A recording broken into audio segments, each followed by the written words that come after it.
Então, galera, eu não queria vir aqui e só falar: "Vão no cinema e assistam Hamnet", porque, gente, vocês têm que ir no cinema e assistir Hamnet, ponto. É um filme pra todo mundo? Não é. Tem uma pegada mais lenta, é uma outra vibe, é um filme que se sente, é uma aquela coisa de uma experiência, assim, pra entender a dimensão, a profundidade e a delicadeza desse filme da Chloe Zhao. Eu acho que o luto e a perda são coisas difíceis de mensurar, mas ao mesmo tempo é tão universal, é o que nos conecta. O filme Hamnet, ele é baseado no livro do mesmo nome, que foi escrito pela Maggie O'Farrell, né? Ela fez uma extensa pesquisa, essa mulher sabe praticamente tudo o que há para se saber sobre William Shakespeare. Nessas pesquisas intensas, ela percebe que não se fala muito sobre a família do Shakespeare, principalmente sobre a mulher dele, né, conhecida como Anne Hathaway, não é a atriz, mas que nos documentos, principalmente no documento que o pai dela deixa a casa para ela, o pai vai chamar de Anye, que seria Agne, né? Mas lá na pronúncia antiga seria Anye. Em alguns livros, algumas questões históricas, ela era retratada como uma mulher que era muito não legal assim pro William Shakespeare, que ele não a amava, que foi por isso dela ser tão irritante que ele foi morar em Londres, enfim. Só que isso tudo é vozes da minha cabeça quando eu escrevo o meu livro, né. Então, por essa pesquisa dela, ela toma essa liberdade de fazer uma escrita que vai ser baseado, obviamente, em histórias verídicas, né, de todo esse estudo que ela fez sobre o Shakespeare, mas também tendo essa humanização ali do Shakespeare mesmo, das pessoas na vida dele, né, dessa esposa, dessa dor pela qual a família passou, né, muito intensa, que leva o William Shakespeare a escrever uma das peças, se não a peça mais importante aí da carreira dele e com certeza uma das mais estudadas, reproduzidas e tudo em língua inglesa. Esse filme tem uma produção aí do Steven Spielberg, né? E o Spielberg vai chamar a Chloe Zhao pra fazer essa história, né? Pra escrever o roteiro e tal. E ela fica meio assim. A princípio ela diz não pro Steven Spielberg porque ela não se vê fazendo, né, um filme histórico e reprodução de Hamlet e tudo. Ela não teria nada a ver com isso. Ela acaba falando com o Paul Mescal ali, que eles estavam entre outros projetos e conectaram rapidamente. E ela falou que estava para dizer não pro Spielberg e ele disse: "Não, pelo amor de Deus, tu precisa ler esse livro, é um livro incrível e é toda uma outra vibe, assim". Ela acaba lendo, e aí ele diz que sim, ele interpretaria o Shakespeare, né, desde que fosse realmente uma figura mais leve, né, uma pessoa mais outra vibe, sem essa carga, esse peso, essa figura histórica nos ombros. E aí ela vai falar com a Jessie Buckley, né, e aí quando ela tem o sim da Jessie Buckley, que também tremeu na base, ela se sentiu mais segura, assim. Foi muito engraçado que na primeira vez que a Jessie Buckley conhece o Paul Mescal foi para fazer ali uma cena, né, para ver se eles tinham química.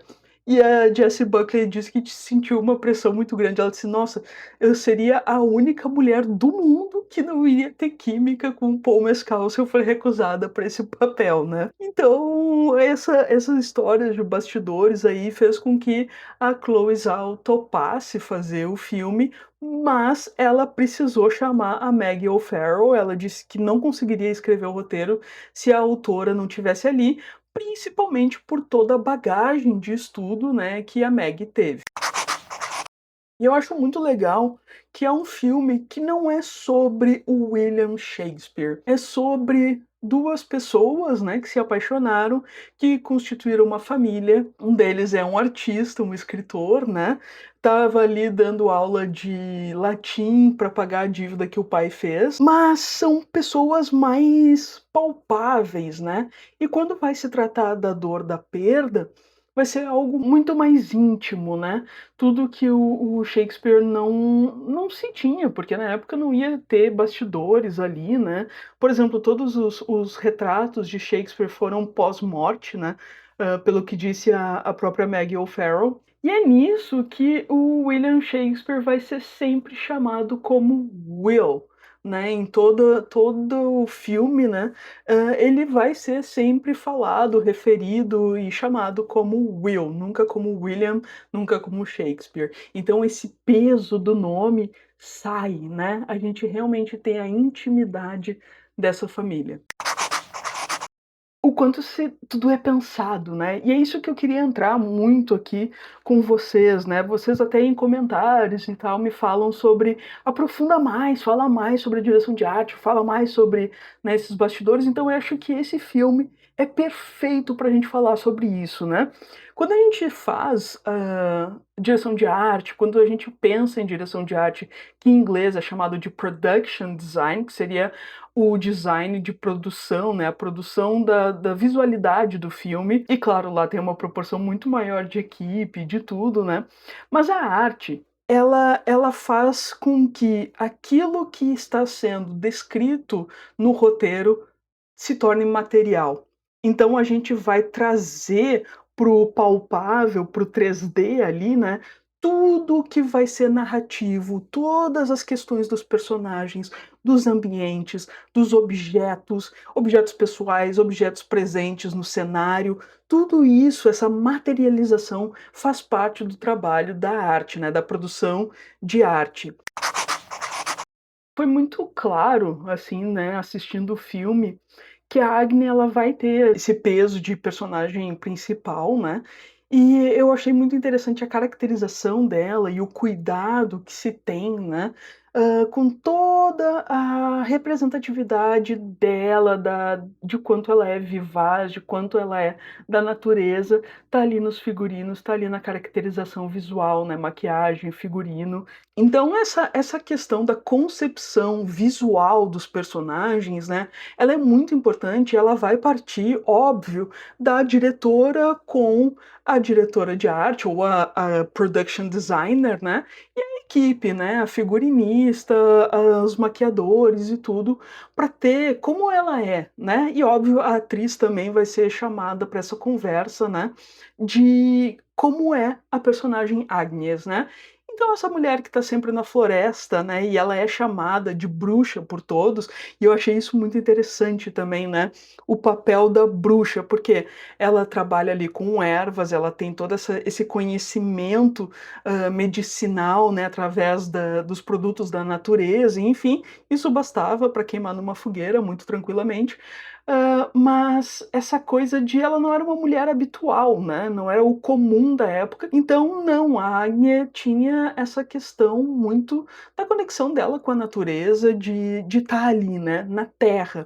E uma das coisas que a figurinista falou, e eu tive muito isso assistindo o filme, né, a Agnes ela tá sempre nesses tons terrosos, mas puxado para o vermelho, né, e conforme o filme vai passando, essa coisa vai se modificando. Então, a Malgócia estava falando sobre a Agnes pertencer à floresta e que num princípio a lógica era tipo, tá, ela pertence à floresta, então trabalhar com tons de verde e tal, mas nunca parecia certo.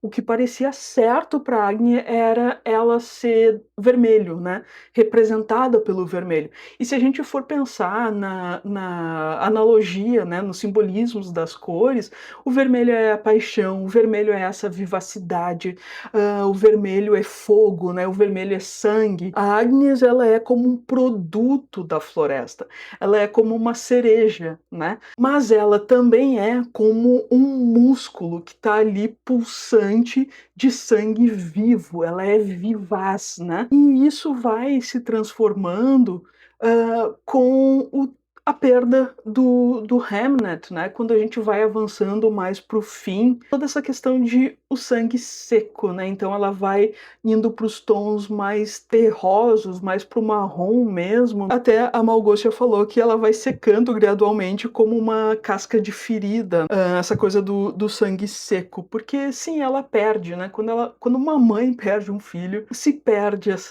esse brilho, né, da vida, e é isso que passa ali com a Agnes. E é muito interessante o trabalho que foi feito da caracterização desse figurino, né, por exemplo, o colete da Agnes, ele foi feito a partir da madeira mesmo, de uma das árvores lá da floresta, enfim. Então eles trabalharam todo esse material, as fibras da madeira para fazer o colete dela, né, transforma em tecido, então ele é com a textura, todos os figurinos, todos os tecidos, tudo, roupa de cama, cortina, tudo que seja ali, né, do cenário ou dos corpos ou nos corpos dos atores, era costurado à mão.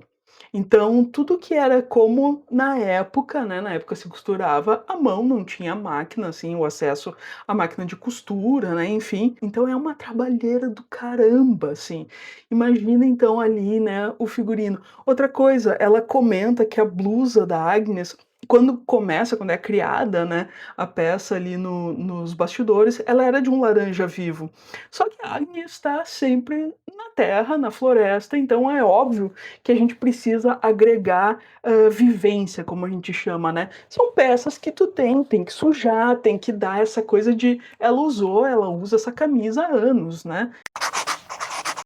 Indo para o Will, é muito interessante que o Will ele começa, né, o filme mais vivaz, óbvio, tá ali se apaixonando e enfim, e ele vai para os tons de azul, né, ele tá ali entre o azul e o verde, geralmente uma blusa com coletinho e uma calça ali mais pro verde, enfim, calça não, né, na época eram bermudas com as meias compridas, né. Então a Malgôsia, ela vai focar muito nesse Will, que é o William Shakespeare sem essa bagagem, né, voltando a isso, é um William Shakespeare vivaz, jovem, se apaixonando, né. O que ela pensou, né, bom, a gente tem o Will, que é esse filho de um pai extremamente abusivo, de uma família que é fria, né, ninguém ali é de muito amor, carinho e coisas assim, tanto que, né, essa figura ali do pai, ele é abusivo com todos, muito provavelmente, né, é um artista frustrado que trabalha com luvas ali de couro, tem toda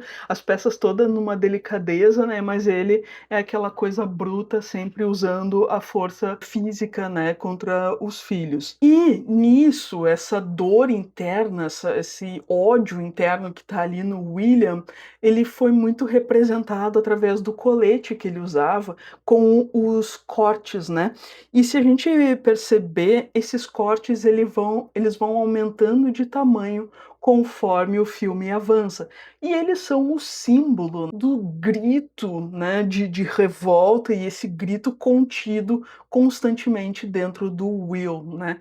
Então, por isso, né, conforme o filme avança, esses gritos vão se tornar cada vez mais sufocantes dentro dele e então os rasgos cada vez maiores. E uma coisa que se percebe muito quando o Hamnet nasce e enfim, o Hamnet ele vai estar muito dentro da paleta do pai, né, também no azul, o azul claro, o azul vivaz, né, óbvio, "Ai, é cor de meninas e não sei o quê", naquela época não tanto, tá, essa questão de menino veste azul, menina veste rosa vem bastante tempo depois, tá ali num contexto até Segunda Guerra Mundial. E aí o que é legal, que como o figurino da Agnes, né, avança e vai secando o sangue, né, conforme o tempo, o do Will também, ele vai perdendo a cor. Então, conforme, né, o Will vai ter o processo de perda ali, ele vai avançando para o cinza, ele vai perdendo essa vivacidade, né, até que no final ele tá todo em branco, e o branco craquelado, né, então já não tem mais nada dentro dele, ele já tá nessa neutralidade, né. E uma coisa muito importante que a Malgôsia estava falando, e eu concordo muito quando é esse tipo de produção, assim, eu acho muito incrível. Perguntaram pra ela, né, o quão verídico é esse figurino, né, pra época, e ela disse assim: "A gente precisa fazer a lição de casa", né. Então, ela estudou tudo do período, estudou toda a moda, todos os tipos de tecido, todas as texturas, tudo. Utilizou muito também da Maggie O'Farrell, né, porque essa daí fez uma pesquisa super extensa, mas ela disse: "Depois que tu aprende as regras, o que importa é adaptar isso para o filme". Ela disse assim: "Os figurinos eles não devem ficar no meio da história, né, no caminho da história. Ou seja, eles estão a serviço da narrativa. E aí a gente não pode ficar em extremo detalhe de uma história que já é meio que adaptada ali com fantasia, e ser essa coisa assim que não fosse orgânica, né, então ela traz muito isso. O Will, ele tá correndo, ele tem essa coisa, então tava de colete, mas agora tá só de camisa. Então é isso, a gente faz o dever de casa, a gente estuda pra caramba, pra poder subverter conforme a história pede, né, mas sem fazer aquelas cagada master, né, que a gente vê em muito filme que, pelo amor de Deus, aí tu nem estudou. E aí para esse simbolismo final, esse resumo desses 2 personagens principais, seria a Agni como terra, né, como fruto da terra, e o Will como água. E o filho dele acaba indo para isso também, mas para minha interpretação, o Hamnet tem muita conexão com o céu, né. Ele é um dos que mais vai se conectar com a história do Falcão e, enfim, essa coisa de a Sopre tá voando lá no céu azul, né. Uma coisa interessante que o próprio Paul Mescal fez questão, naquela época os homens sempre utilizavam na cintura um casezinho para a adaga, né, eles estavam sempre com a adaga. E o Paul Mescal disse que ele não queria usar uma adaga, então se ele tivesse que usar alguma coisa, o Shakespeare, né, tivesse que usar alguma coisa, seria um casezinho para pena, para escrever, e um outro casezinho com tinta, né. Então, sim, o Shakespeare ele não é das armas, ele é das ideias, da poesia, da prosa, né. E isso é uma coisa linda, quando eu vi ele, estendendo a mão para Agnes e o dedo sujo de tinta, né, de nanquim. Então é isso, são personagens, quando a Agnes dá a mão para ele, as unhas, né, são cheias de terra. Porque isso, ela tá na terra, ele tá lá escrevendo na tinta, né, com tinta.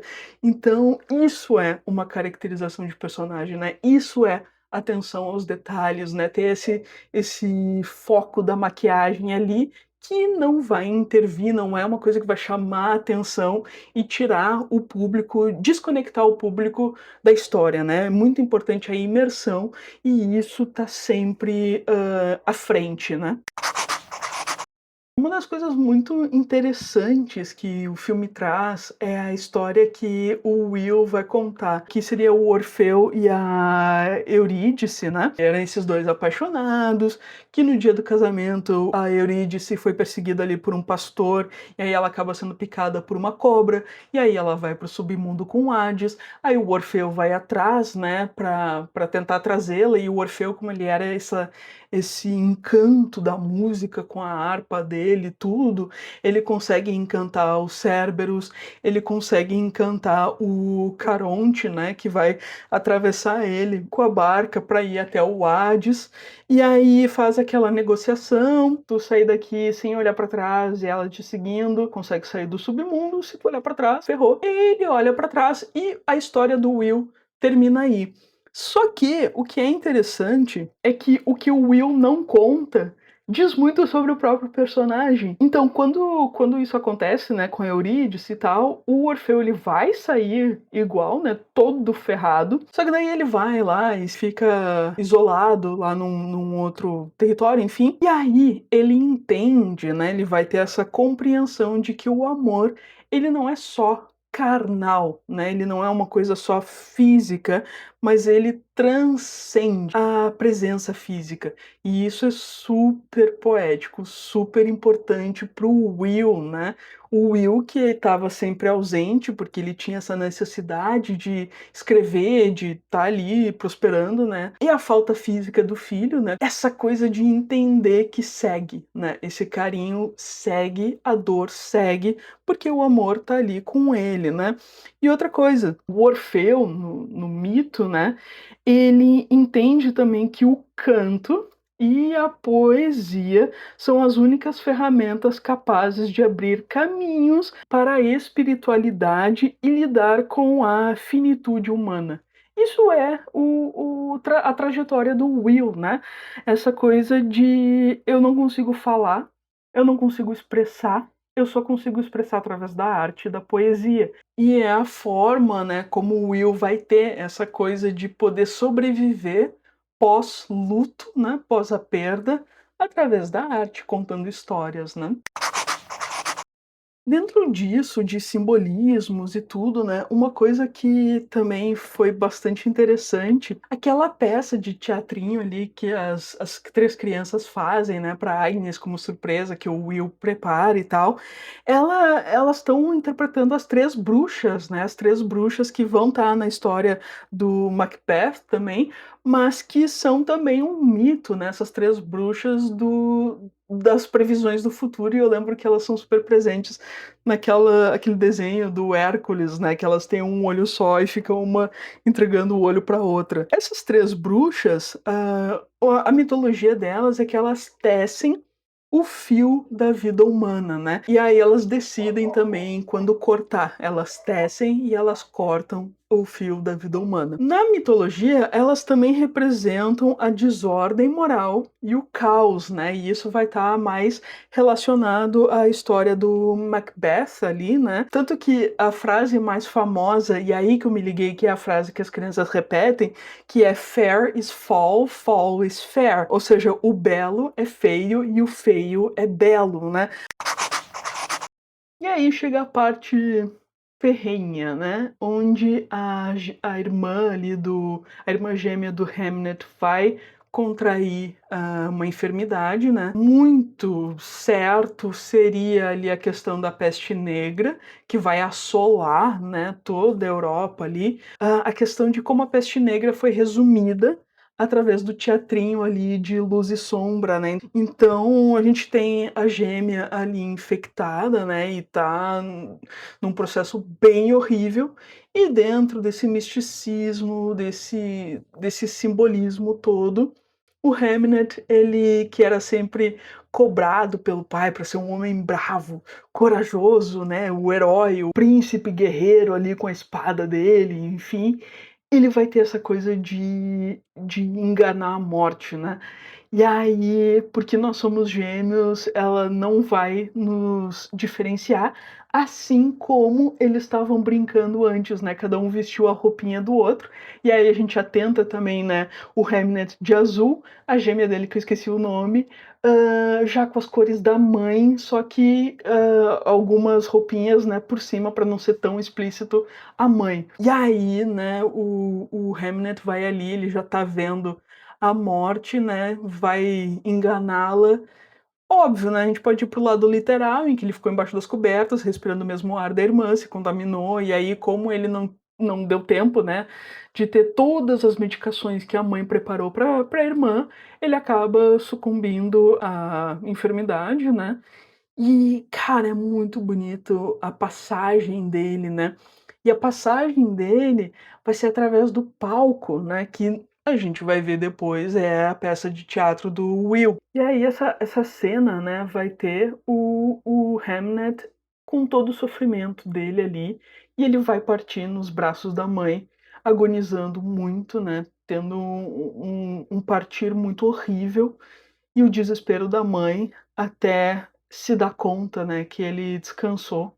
A avó falar que ele já não vive, e o grito, né. Esse grito foi incrível, assim, foi uma cena que e é incrível, é o grito e o silêncio, né, porque é a dor que tá ali, essa coisa de uma raiva, de uma indignação, de uma tristeza tamanha, que o mundo, né, tu fica sem chão, assim. Como tudo vai se juntando, né. Esse filme ele é muito do que a gente chama de slow burn, né, as pessoas vão tem vezes que: "Ai, fiquei entediado, não sei o quê", mas quando o filme termina, ele se completa e tu entende todas as pecinhas do quebra-cabeça.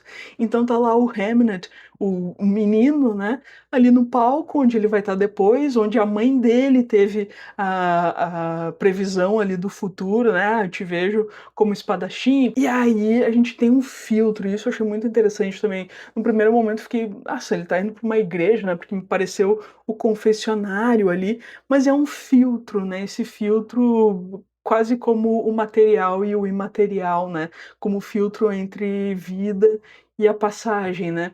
E aí ele olha pra trás, né, faz a conexão dele com o Falcão ali, olha pra trás e aí ele tem o ok pra seguir, né. E aí eu acho que não teve uma criatura na sala de cinema que se segurou aí nessa cena, porque, pá, foi foda.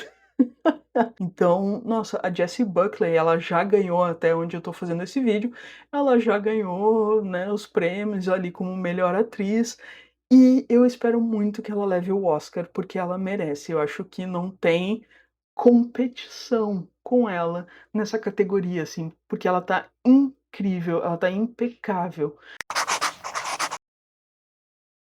Eu quero falar sobre o luto, né, esse processo, enfim, mas eu quero dar uma olhada para a direção de arte agora na parte de ambientes também. Assistindo uma entrevista com a diretora, com a production designer, né, a Fiona Crombie, eu consegui acesso e eu vou mostrando aqui para vocês todo o trabalho de pesquisa de referências, né.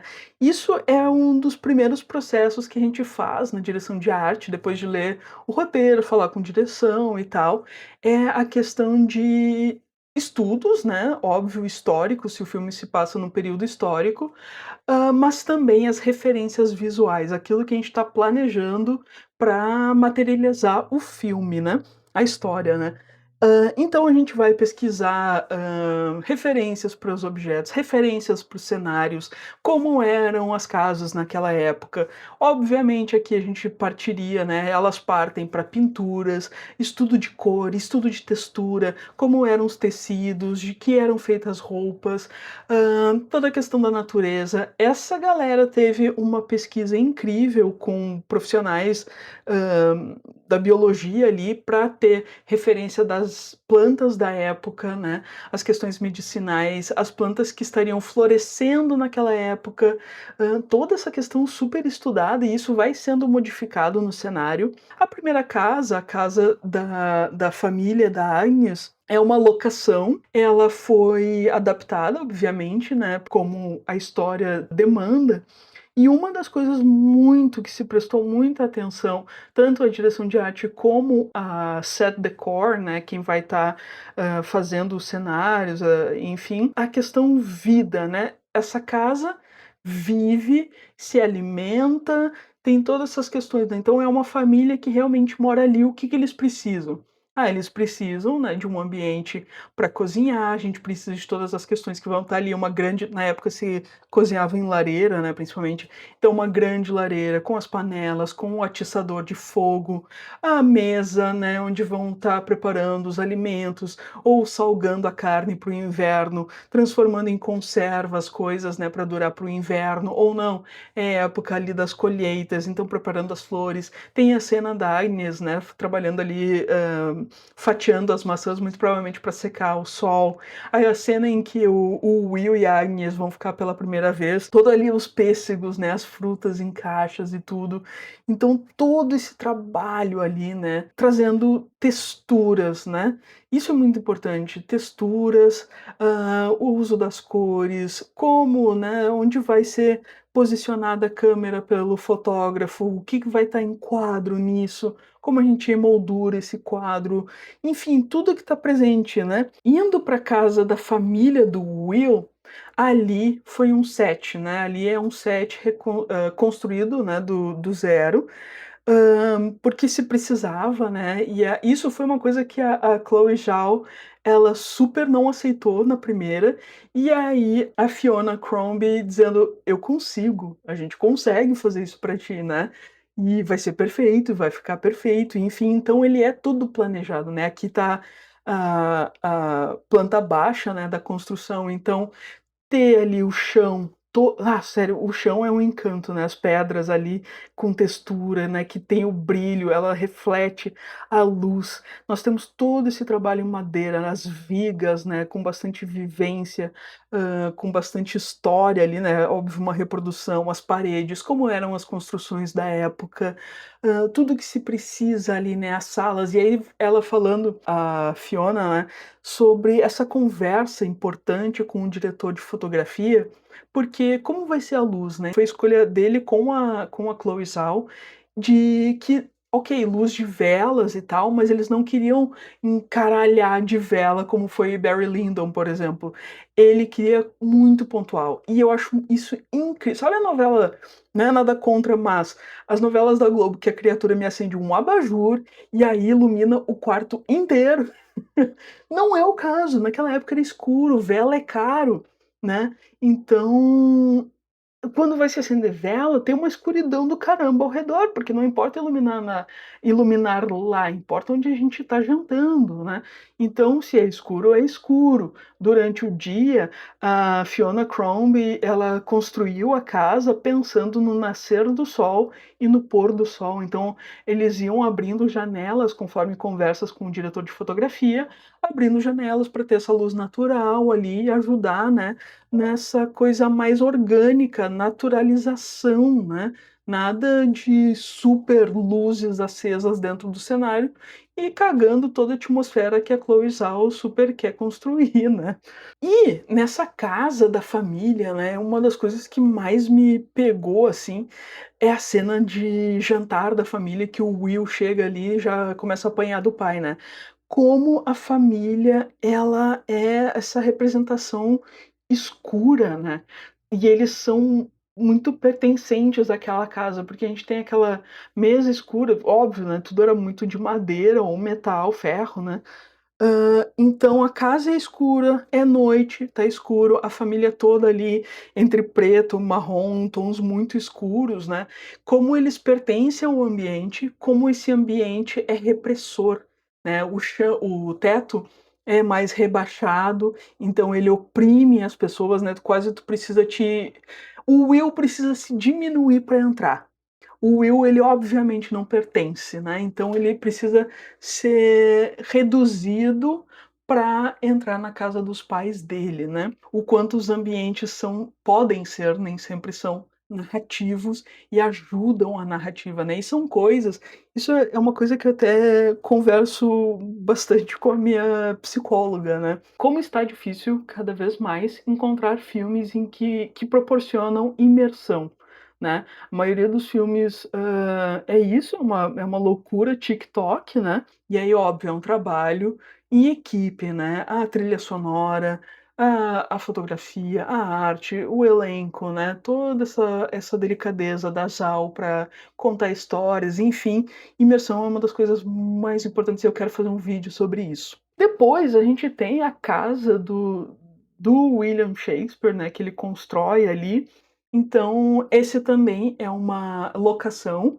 Eles precisaram adaptar um pouco a externa, né, porque a casa já foi restaurada, então as coisas não estavam bem como o período, né, então precisou essa questão de remontar ali. E a rua, né, onde está a casa dos pais do Will, é uma rua que existe, né, que a galera chegou lá, encheu de terra no chão, modificou um pouco, criaram fachadas falsas, né, para algumas casas ali, alguma coisa de, tela azul também para pós-produção completar, né, mas se conseguiu, né, e a Chloe Zhao tinha muito esse medo, né, de: "Nossa, mas aqui no meio dessas ruas, será que a gente consegue?", enfim, tá aí o trabalho de uma grande diretora de arte.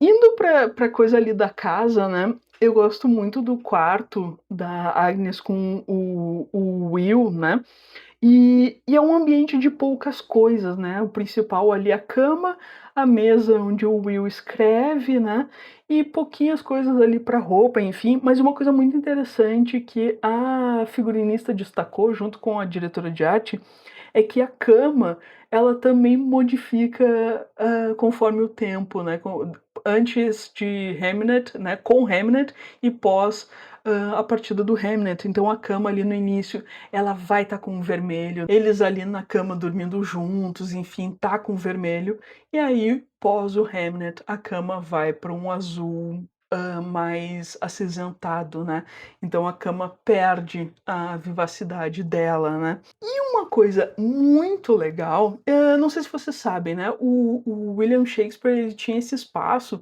que ele construiu que era The Globe Theatre, né, o teatro Globo. E ele foi icônico por muito tempo e ele acaba pegando fogo, né, em uma das peças ali deu problema e ele acaba pegando fogo.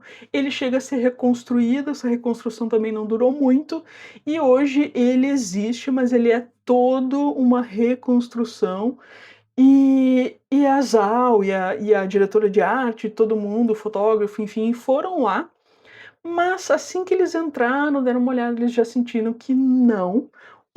Tá grande demais e a gente precisa de um espaço mais intimista.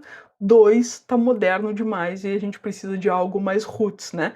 Então eles também construíram, o Globe Theatre, né, então eu achei isso muito legal. E aí, olha a pira, a set designer, né, a que faz os sets, ela construiu um negócio tão que tem tudo.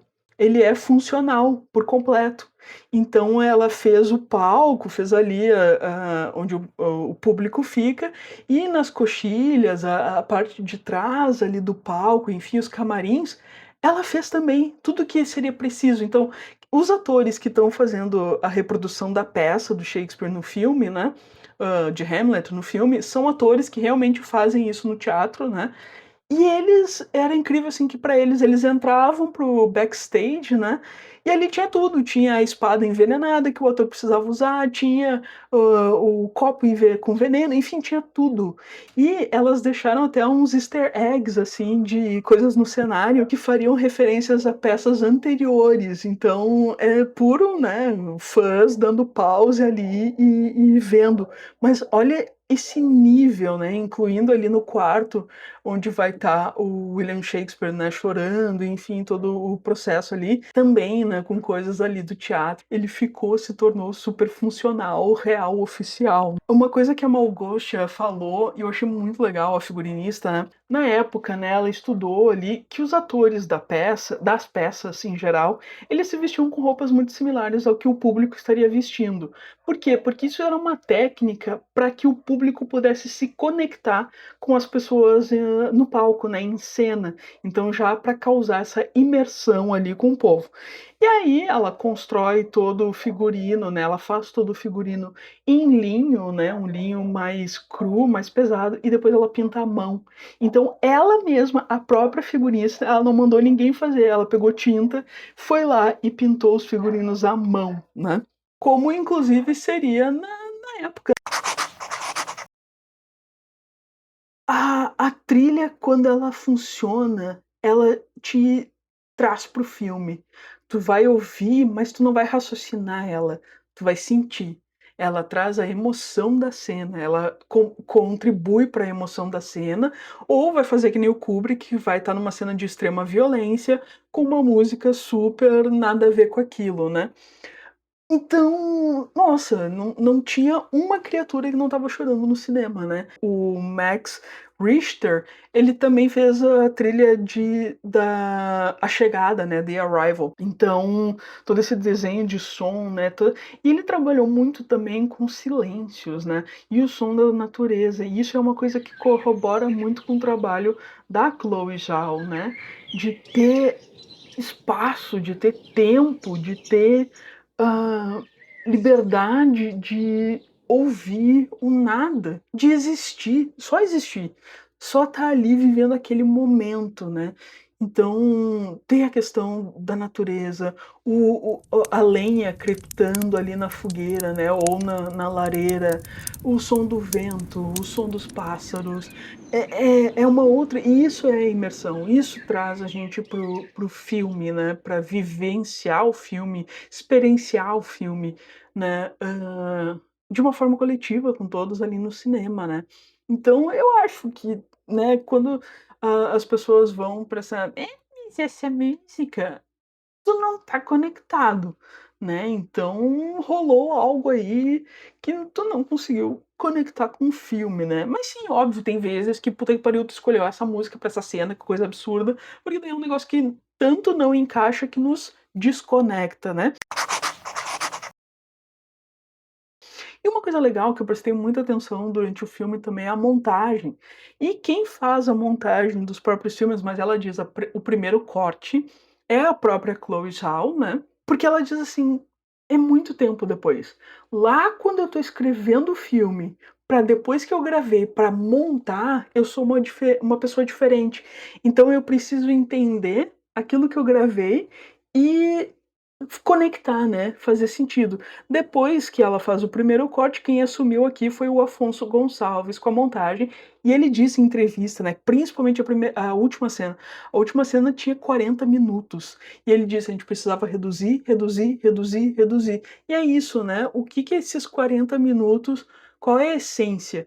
O que que fica? O que que é o principal? E o principal estava ali, né. Enfim, eu acho que Hamnet foi o filme que me trouxe para uma conexão que há muito tempo eu não tinha com uma produção, assim.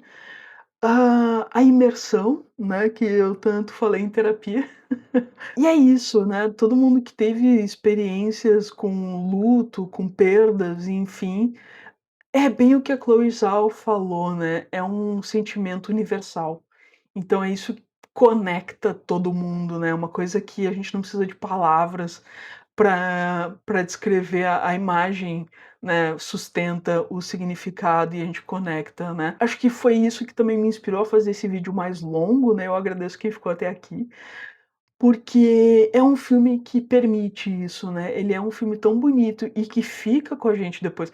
Eu saí do cinema, eu fiz uma sessão dupla, né, Hamnet e depois eu fui assistir 28 Years Later, mas é um filme que fica. O Hamnet ficou comigo e eu fiquei pensando muito nele e fiquei do tipo, não basta fazer uma review dizendo para as pessoas assistam, né, é mais legal a gente falar sobre e mais profundamente, né, então Hamnet pediu isso e eu espero muito que ganhe. Vai ser difícil, ganhe melhor filme. Eu estava falando com um amigo meu e a gente acha que não vai ganhar melhor filme, mas eu queria muito. Então eu acho que nessa temporada de premiações, essa temporada de Oscar, esse é o filme. Esse é o filme. Se você gostou desse vídeo, né, essa super análise, essa super conversa, eu peço que vocês deixem o like aqui, me segue se não segue ainda, manda para a família, manda para os amigos esse vídeo e fiquem por aí que vai ter mais dicas, reviews e análises, enfim, de filmes e séries por aqui. Até mais.